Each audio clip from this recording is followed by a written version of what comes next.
எல்லோருக்கும் இனிய வணக்கம். வர ஞாயிற்றுக்கிழமை ஆகஸ்ட் மாதம் 11 என்ன விசேஷம் அப்படின்னா, அன்னைக்கு நிறைய விசேஷம் இருக்குது. அதில் ஒவ்வொரு விசேஷமாக பார்ப்போம். பானு சப்தமி. இந்த பானு சப்தமின்னா சப்தமி திதி, ரொம்ப உயர்வான திதி. ரத சப்தமி அப்படின்னு சொல்கிறோம் இல்லையா? அந்த மாதிரி சூரிய வழிபாட்டுக்குரிய மிகச்சிறப்பான நாள் அது. சூரியனுடைய கிழமையிலேயே அந்த சப்தமி திதி வந்தால் அதற்கு மிகப்பெரிய ஏற்றம் உண்டு அப்படி என்று நம்முடைய பெரியவங்க எல்லாம் சொல்லியிருக்கிறாங்க. அதுக்கு தான் அந்த நாளை அதை நோட் பண்ணுறாங்க. அப்போ மற்ற நாளில் நம்ம அந்த வழிபாடு செய்ய வேண்டியது இல்லையா அப்படின்னு சொன்னால், தினசரி சூரிய நமஸ்காரம் செய்கிறது நல்லது.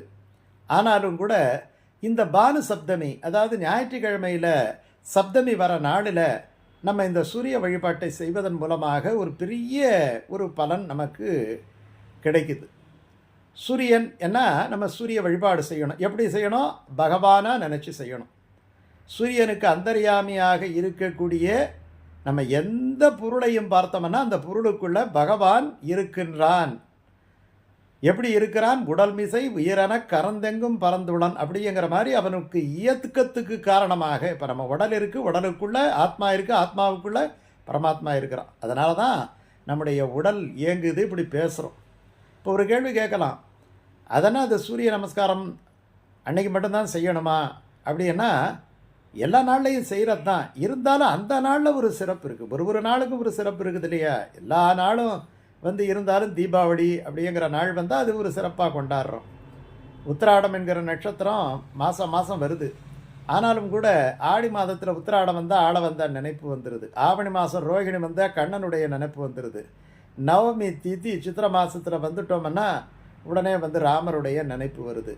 அந்த மாதிரி இது வருஷத்தில் ஒரு சில நாள் இந்த காம்பினேஷன் நமக்கு கிடைக்கும். இந்த மாதிரி நிறையா காம்பினேஷன் உண்டு. அந்த காம்பினேஷனுக்குன்னுட்டு ஒரு முக்கியமான ஒரு முக்கியத்துவம் இருக்குது. அதுதான் பானு சப்தமி.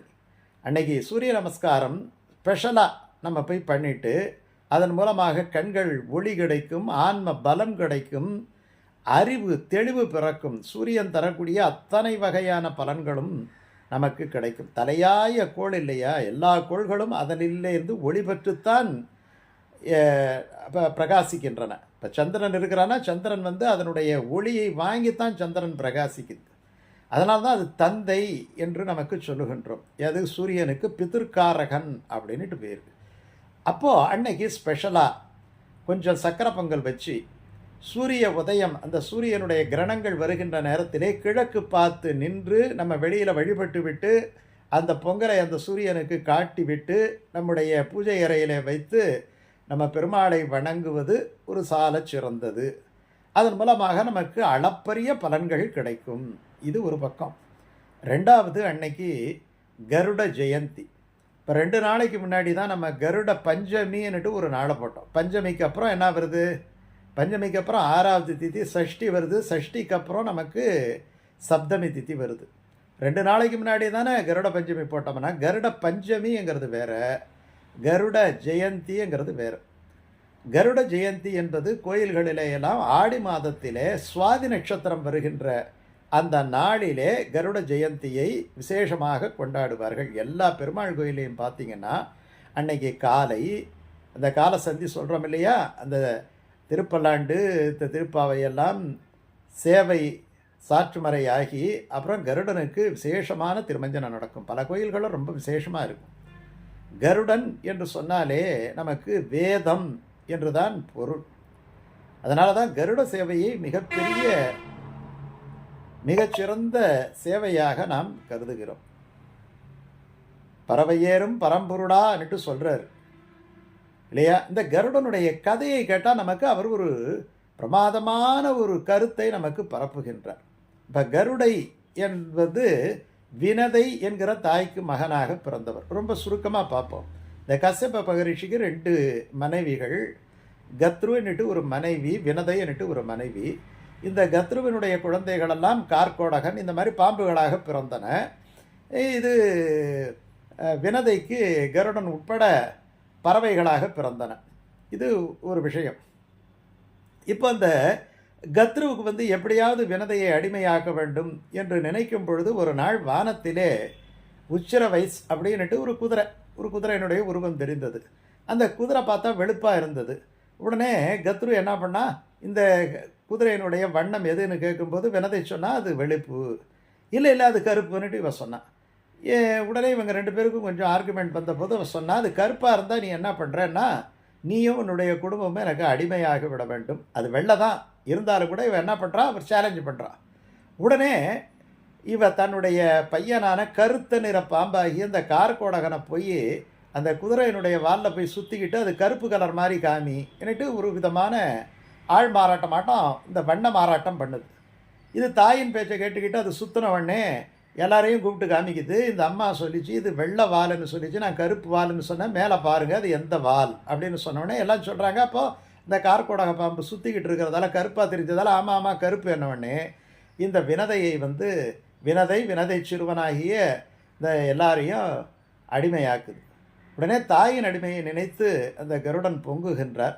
இது என்ன விடுதலைன்னுட்டு கேட்கும்பொழுது சொல்கிறா, தேவலோகத்திலேருந்து அமிர்தத்தை கொண்டுட்டு வந்தால் உன்னையும் உங்கள் அம்மாவையும் நான் விடுவிக்கிறேன் அப்படின்னு சொன்ன உடனே இவர் தாயின் விடுதலைக்காக நேராக, ஏன்னா இப்போல்லாம் தாயை கொண்டு போய் நம்ம எப்படி வச்சுருக்கிறோங்கிறதுக்கு இந்த கதை, ஒவ்வொரு கதையிலேயும் ஒரு சின்ன சின்ன சூட்சுமங்கள் இருக்குது.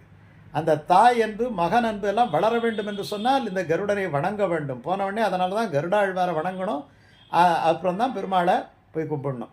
சரி, இப்போது அதை என்ன பண்ணுறா, அந்த இந்திரனோட சண்டை போட்டு அந்த அமிர்தத்தை கொண்டுட்டு வர்றார். தாய்க்காக கொண்டுட்டு வர்றாருன்னொடனே இந்திரனும் போனால் போது, ஆனால் கொஞ்சம் நேரம் தான் திருப்பி கொண்டுட்டு வந்து கொடுத்துடணுங்கிறான். உடனே இதை கொண்டு போய் தர்பையை பறித்து தர்பை மேலே வைக்கின்ற பொழுது சரி காமிச்சாச்சு, இவ போய் குளிச்சுட்டு வந்து இந்த அமிர்தத்தை தன்னுடைய மகன்களோடு சாப்பிடலாம் என்று நினைக்கும் பொழுது இந்திரன் கடகடன் வந்து எடுத்துகிட்டு போயிடுறான். அப்போ ஒரு சில துளிகள் அந்த தர்பையிலே கொட்டுது. உடனே நான் கொண்டாந்து கொடுத்துட்டேன், வச்சு காப்பாற்ற வேண்டியது ஓம் பொறுப்பு தானே அப்படின்றதால இந்த விடுதலை கிடைச்ச உடனே இந்த பாம்புகளெல்லாம் வந்து பார்க்குது, அந்த அமிர்த கலசம் இல்லை அப்படின்னு சொன்ன உடனே அந்த தர்பையில் போய் நாக்கை போட்டு ஒரு 2-3 சொட்டு விழுந்துருக்குது இல்லையா, அதெல்லாம் சாப்பிட்றதுக்கு முயற்சி பண்ணுது. அதனால் நாக்கு கிழிஞ்சி அதுக்கு ரெட்டை நாக்குகளாக போய்விடுகிறது என்று ஒரு விஷயம் நமக்கு வந்து அனுமதிக்கப்படாதது. நம்ம தப்பான முறையில் ஒரு விஷயத்தை அனுபவிக்கின்ற பொழுது என்ன விளைவு இருக்குங்கிறதுக்கு இந்த கதையை ஒன்று உடனே அப்படி விடுவிக்கக்கூடிய ஒரு அப்போ தாயினுடைய ஒரு நன்மைக்காக ஒரு மகன் பட்ட பாட்டை சொல்வது, அதுதான் கருடனுடைய கதை. இந்த கருடனுடைய கதையை கேட்டாலே தாய் அன்பு மகன் அன்பு இது ரெண்டும் அதிகரிக்கும் என்பார்கள். அன்னைக்கு ஏன்னா விரதம் இருக்கணுமான்னா, விரதம் இருக்கிறீங்களோ இல்லையோ இது 2வது பிரச்சனை. பக்கத்தில் எந்த பெருமாள் கோயில் போய் கருட சன்னதியில் போய் ஒரு நெய் விளக்கு ஏற்றி கருடனை வணங்குங்கள். பெரும்பாலான கோயில்களிலே 100% பெருமாள் கோயில்களிலே அன்னைக்கு கருடனுக்கு விசேஷமான திருமஞ்சனம் நடைபெறும். அந்த திருமஞ்சனத்தை கலந்து கொள்ளுங்கள்.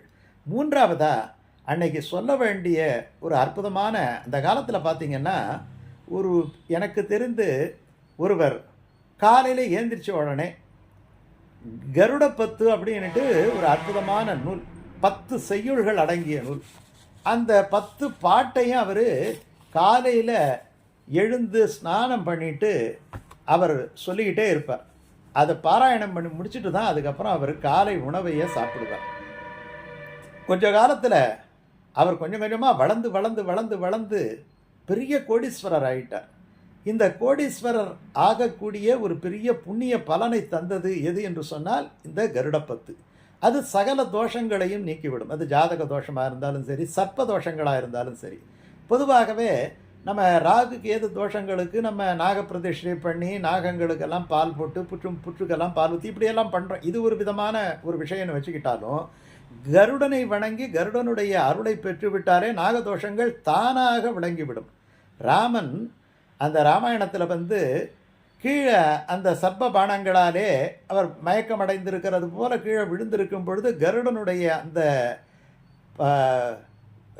மேலே பறந்துக்கிட்டு இருக்கிறார். அவர் பறக்கும் பொழுது அவருடைய அந்த காற்று பட்ட உடனே அந்த சர்ப்பங்களெல்லாம் விலகி மயக்கம் தெளிந்து எழுகிறார்கள் என்று ராமாயணத்திலேயே வருது.